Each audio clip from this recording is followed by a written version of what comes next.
그러면 안정화라는 게 뭘까요? 피부 질환의 안정화. 굉장히 중요한 얘기거든요. 피부 질환의 원인이 치료됐어요. 그리고 증상이 호전됐어. 그러면 증상이 호전된 상태에서 피부가 안정화된 상태를 유지합니다. 그리고 안정화된 상태에서 피부는 학습을 하게 되는 겁니다. 잘못된 기억이라는 피부 질환의 경험을 근본 치료를 통해서 좋은 경험으로 대체하고 좋은 경험을 통해서 피부가 회복되는 과정을 겪게 되면서 그와 동일한 피부가 스스로 자연 치유력을 갖게 되는 겁니다.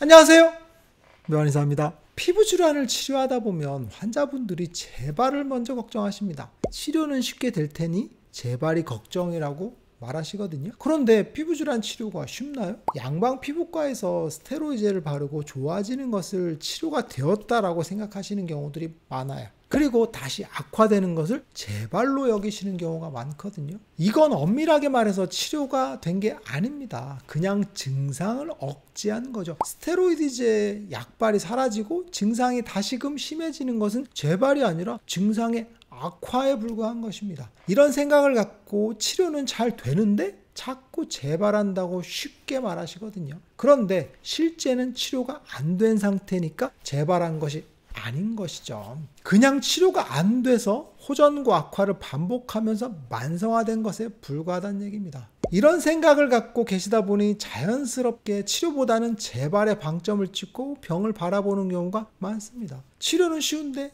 재발이 걱정이라는 것이죠. 이럴 때 단호하게 치료가 먼저라고 이야기를 합니다. 치료를 제대로 하고 나서 재발을 걱정해야 된다는 말이죠. 물론 제가 말하는 치료라는 건 근본 치료를 이야기하는 것입니다. 환자분들이 생각하는 치료와 결이 굉장히 다르죠. 환자분들이 피상적으로 생각하는 치료는 그냥 단순히 증상만 억제하는 그런 치료를 포함해서 증상이 사라지는 것 자체만 의미하는 거거든요. 하지만 증상만 잠시 억제하는 것은 피부질환의 치료가 된 게 아니다라는 얘기입니다. 그렇다면 피부질환의 근본적인 치료는 뭘까요? 우리가 흔히 근본적으로 몸이 바뀌었다라고 하거나 혹은 병이 나았다라고 말할 때 병의 원인이 제거되거나 약화된 상태를 말합니다. 만성적인 피부질환의 원인은 제가 누차 이야기한 부분이죠. 지루성 피부염은 열대사 장애, 아토피는 만성습진과 알레르기, 화폐상습진은 체액순환 정체라고 얘기했죠. 접촉성 자극 피부염 같은 경우는 피부의 열과 피부의 알레르기가 겹쳐진 거고요. 두드러기 같은 경우도 피부의 열과 면역교란 상태가 되겠죠. 그리고 흔한 여드름 같은 경우는 피부의 열과 피부의 노폐물이 축적되는 게 원인이다라고 볼 수 있으면 될 것 같아요. 그런데 불행히도 대부분의 양방치료는 원인치료와는 동떨어진 치료를 합니다. 여드름을 예를 들어볼까요? 이소티논 같은 걸 먹죠. 그래서 피지 분비량을 줄이죠. 그리고 주기적으로 압출을 하게 됩니다. 그리고 레이저 같은 걸로 피지선을 줄이게 됩니다. 그런데 이소티논을 안 먹으면 다시 여드름이 나기 시작하죠. 그러니까 평생 관리해 주라라고 이야기하거든요. 그래서 주기적으로 치료하라고 합니다. 그런데 이건 근본 치료가 된 게 아니죠.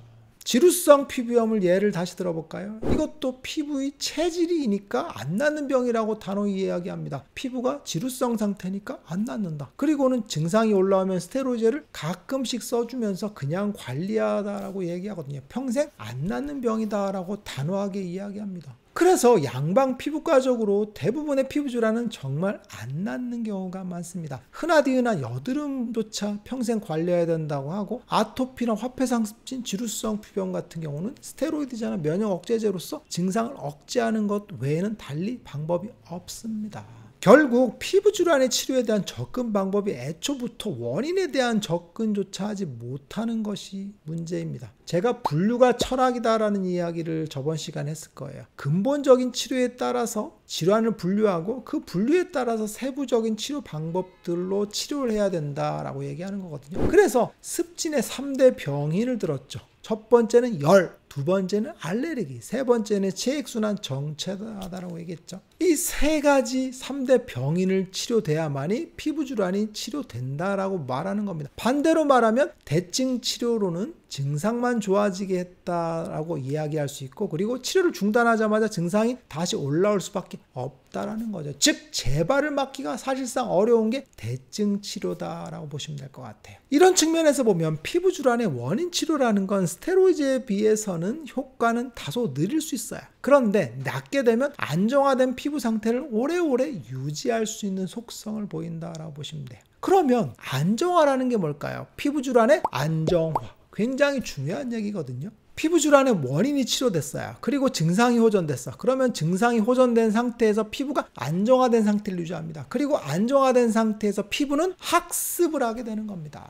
잘못된 기억이라는 피부 질환의 경험을 근본 치료를 통해서 좋은 경험으로 대체하고 좋은 경험을 통해서 피부가 회복되는 과정을 겪게 되면서 그와 동일한 피부가 스스로 자연 치유력을 갖게 되는 겁니다. 이걸 바로 안정화라고 이야기하는 거죠. 피부 질환이 없는 상태로의 안정화는 몸의 안정화라는 걸 의미합니다. 즉 피부 질환은 근본적으로 치료가 되고 나서 안정화 과정을 학습하게 되는 겁니다. 학습이라는 게 굉장히 중요하다는 얘기죠. 우리 몸의 모든 조직과 기관은 자연적으로 치유력을 갖고 있어요. 그리고 병인과 싸우는 저항력을 갖고 있거든요. 우리 몸은 언제나 염증이 발생을 하고 그 염증을 치유하는 세포들이 일을 하면서 조직이 유지되는 거거든요. 근본적인 피부 질환을 치료하게 되면 정상적인 피부의 자연 치유력이 작동하게 되는 겁니다. 이걸 바로 피부의 안정화 단계라고 하는 거거든요. 피부 질환을 치료가 되었다고 해서 피부염이 미약하게나마 안 생기는 게 아닙니다. 정상인들도 언제나 피부염이 생길 수 있다라고 했죠. 문제는 증상이 생기고 나서 그게 바로 사라지는 것뿐이다라는 겁니다. 만성적인 피부 질환을 치료한 이후에도 마찬가지입니다. 안정화될 수 있도록 도와줘야 됩니다. 그래서 피부가 치료되었다고 해서 과거처럼 막 살면 안 됩니다. 최소한 두세 달 정도는 조심조심 피부를 도와줘서 안정화된 상태를 유지해야 되는 겁니다. 예를 들어 볼게요. 치료 후에 계속된 음주로 인해서 피부가 잘 버티다가 어느 날 문득 가렵기 시작했다고 쳐보세요. 그리고 붉어졌다고 쳐보세요. 이때 그냥 괜찮겠지 하고 음주를 계속하면 되겠어요? 안 되겠어요? 안 됩니다. 잠시 진정시키고 피부가 안정화될 시간을 벌어줘야 됩니다.